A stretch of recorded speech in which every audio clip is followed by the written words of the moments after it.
이를 영국, 호주, 일본, 스웨덴 순으로 알아본 후에 우리나라의 영케어러의 정의에 대해서 살펴보도록 하겠습니다. 일단 첫 번째로 영국은 영케어러에 대해서 장애, 질병, 사고 등을 이유로 신체 또는 정신 건강이 좋지 않은 가족 구성원을 돌보는 18세 이하의 아동 청소년을 정의하고 있습니다.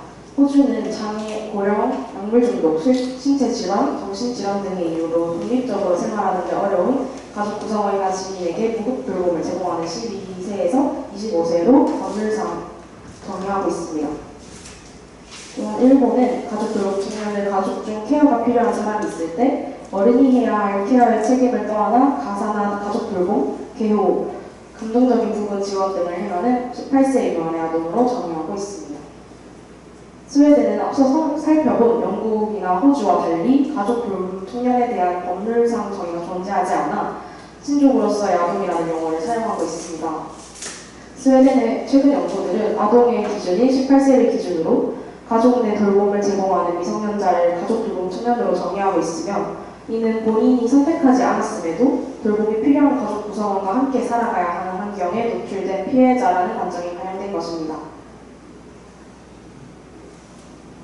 그럼 한국의 경우에는 2025년도에 제정된 가족 돌봄 등 위기 아동 청년 지원에 관한 법률을 통해서 가족 돌봄 청년에 대한 법적 정의와 국가 및 지자체의 지원 근거가 마련되었습니다. 이에 가족 돌봄 청년을 돌봄이 필요한 가족에게 간호, 간병 및 일상생활 관리 또는 그 밖의 도움을 제공하고 있는 사람으로 연령상 34세 이하의 사람으로 정의하고 있습니다.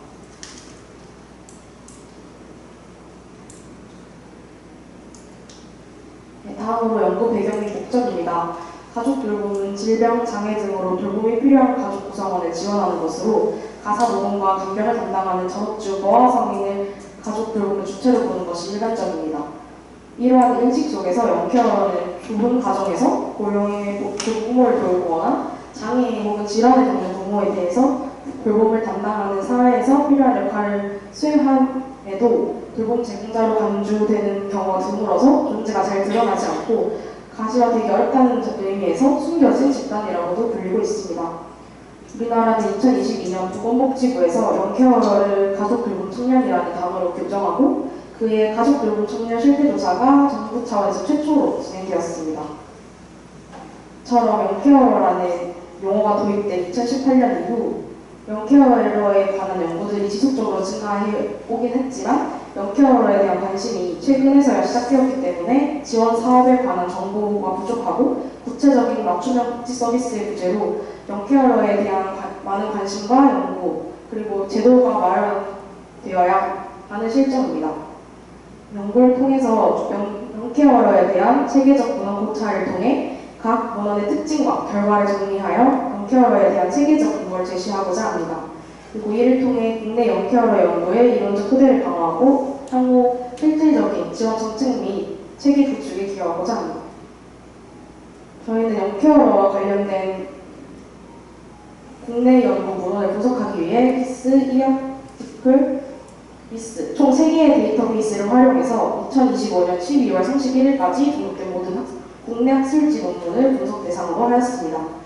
영케어러, 그리고 가족 돌봄 청년 이 3가지를 키워드로 해서 논문명 검색을 통하여 문헌을 수집하였고 최초로 수집된 258건의 문헌 중에 중복 문헌을 제거한 후에 151건의 문헌을 얻었습니다. 다음으로 관련 없는 문헌 50건을 제외하고 101건을 얻을 수 있었고 이후 각 학술대회 발표 문헌이나 보고서, 학위 논문 등의 이 회색 문헌을 제거하고 외국어로 작성된 문헌을 제외하여 44건의 논문을 획득하였습니다. 마지막으로 분석 대상 문헌을 선정하기 위해서 3가지의 문헌 선정 기준을 적용하여서 전문을 검토하는 과정을 거쳤습니다. 이때 문헌 선정 기준은 국가 관계없이 영케어러를 대상으로 한 연구, 등록평가를 통해 학술지에 게재된 논문, 마지막으로 한글로 작성된 논문입니다. 이때 외국어로 작성되거나 회색 논문은 배제하였습니다. 이러한 기준으로 검토를 한 후 연구 주제와 직접적인 관련성이 없다고 판단되거나 소설 등 문학작품에 대한 분석 연구를 진행한 4건의 문헌을 제외하고 최종 40건의 논문을 확정하였습니다. 다음 연구 결과에 대해서 말씀드리도록 하겠습니다. 저희는 체계적 문헌 고찰 연구를 기반으로 한 논문 선별 과정을 거쳐서 최종 문헌으로 선정된 40건의 논문을 대상으로 분석하였습니다. 먼저 선정 논문의 일반적인 특성으로 계제 연도와 데이터 수집 특성별 분류를 살펴보겠습니다. 계제 연도별 분포를 보면 2022년에 2편, 23년에 10편, 24년과 25년 각 14편으로 최근 5년 이내에 영케어러에 대한 사회적 관심이 생겨나고 있음을 의미합니다. 특히 주목할 점은 2024년과 2025년에 게재된 논문이 70%를 차지한다는 점으로 영케어러에 대한 사회적 문제와 따라 관련 연구가 증가하고 있음을 보여줍니다. 다만 아직 연구 관심과 축적 수준은 부족하다고 할 수 있습니다. 영케어러가 아직 탐색적 단계에 해당하고 향후 활발한 연구가 필요함을 의미합니다. 다음으로 데이터 수집 특성별 분류를 살펴보겠습니다. 최종 선정된 문헌 40편 중에 질적 연구가 24편으로 가장 많았습니다. 질적 연구가 중심적으로 수행되고 있는 이유는 현상 이해와 개념 정립을 목적으로 한 탐색 연구가 필요하기 때문이라고 할 수 있습니다. 또한 두 번째로 많았던 2차 자료 기반 연구가 비교적 높은 비중을 차지하고 있어 영케어러 실태 파악이 주로 기존 데이터에 의존하여 진행되고 있는 경향을 보여줍니다. 다음으로 연구 대상자의 일반적 특성에 대해 살펴보겠습니다. 분석 결과 굉장히 다양한 응용 기준이 적용되고 있었습니다. 만 19세에서 34세로 규정한 논문이 11편으로 가장 많았습니다. 이는 청년기본법의 청년의 연령 정의를 기준으로 적용한 것입니다. 이후에는 만 19세에서 39세, 20대, 미성년자로 한정한 논문들도 있었고 그 외 다양한 기준들이 존재했습니다.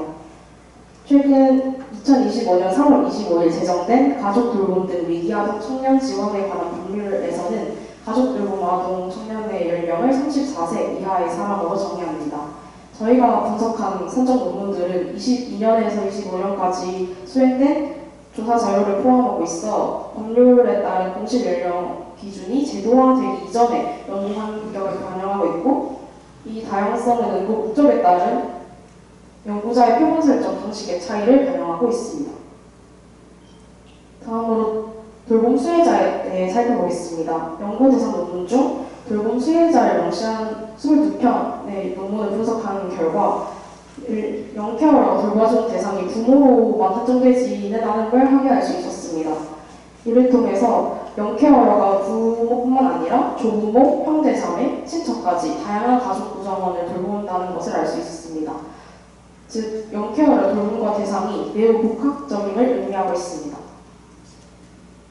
돌봄 기간을 살펴보면 5년 이상 돌봄을 수행하는 경우가 대부분입니다.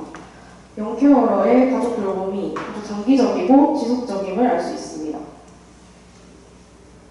돌봄 수혜자 수를 보면 1명을 돌보는 경우는 5편, 2명 이상 돌보는 경우 11편으로 2명 이상의 돌봄 수혜자가 있는 경우가 더 많았습니다.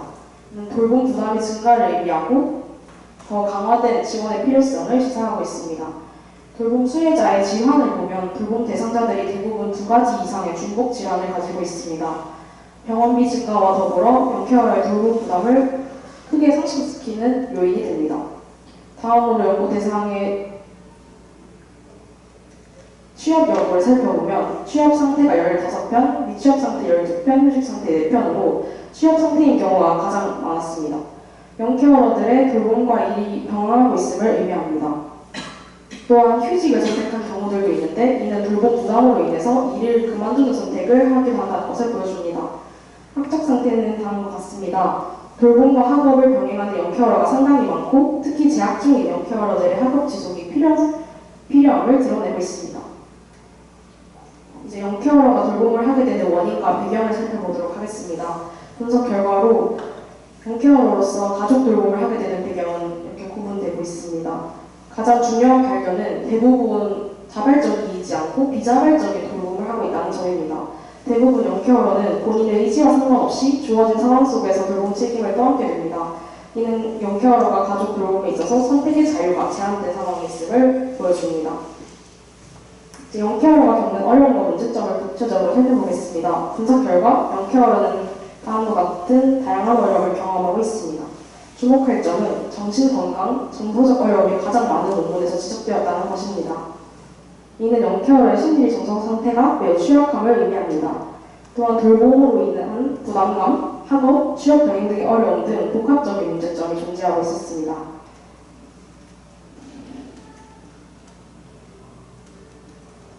영케어의 돌봄 수행 과정에서 도움이 되는 요소로는 공적, 사적 지원과 사회적 연대와 소통이 가장 도움이 된 것으로 나타났습니다. 공적 지원뿐만 아니라 가족, 친족, 친구 및 지역 구성원의 사적 지원이 큰 도움이 되고 사회적 연대 및 소통에서도 굉장히 긍정적인 효과를 보입니다. 영케어의 돌봄 수행 과정에서 긍정적인 변화로는 진로 결정과 자기 효능감 향상이 가장 높게 나타났습니다. 또한 영케어러들이 자신도 누군가를 돌볼 수 있는 사람으로 인식하는 것이 자기 효능감 상승이라는 긍정적인 변화를 이끌었고 돌봄과 관련된 직업, 즉 보건복지 분야를 선택함으로써 자신의 경험을 사회적으로 의미 있는 일로 연결시키는 경향이 있었습니다. 하지만 또 다른 관점으로는 돌봄과 관련한 일로 직업 선택에 있어서 제한이 생긴다는 지적도 있었습니다. 마지막으로 영케어러의 어려움을 해결하기 위한 방안을 살펴보겠습니다. 선정 논문들에서 제시한 해결 방안을 정리하면 제도적 기반 마련과 정책적 논의가 29편으로 가장 많았습니다.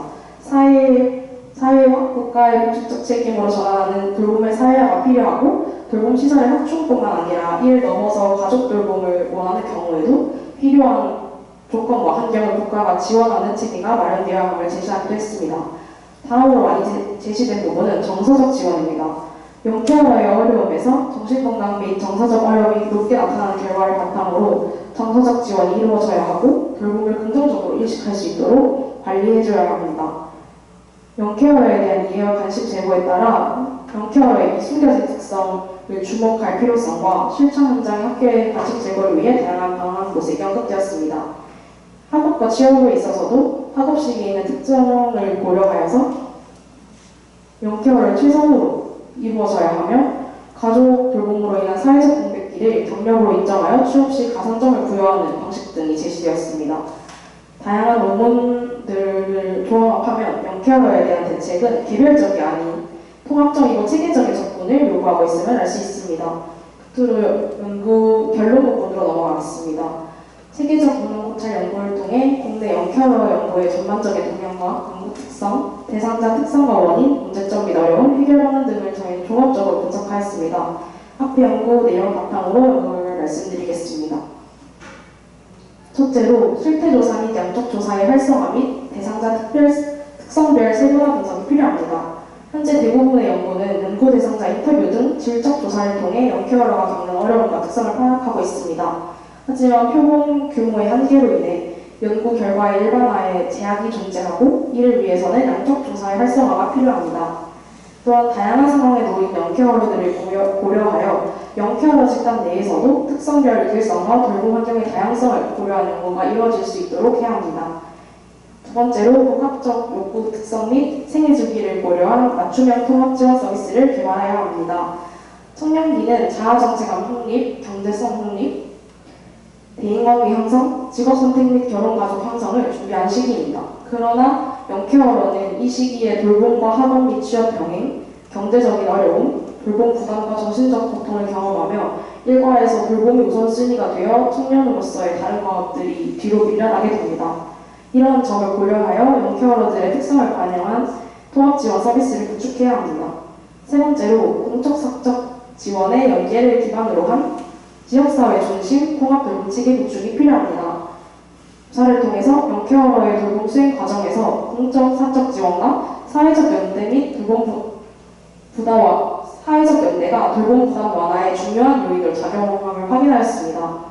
특히 유사한 경험을 공유하는 영케어러 집단 간의 모임은 정서적인 지지의 제공과 고립감 완화, 정보 공유, 사회적 연결망의 측면에서 긍정적인 역할을 수행합니다.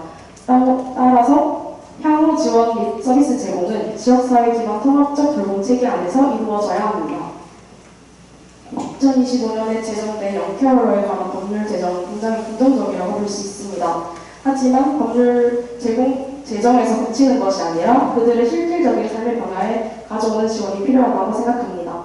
저희 연구가 사회적 이해를 높이고 정책 개발에 조금 더 기여할 수 있기를 바랍니다. 경청해 주셔서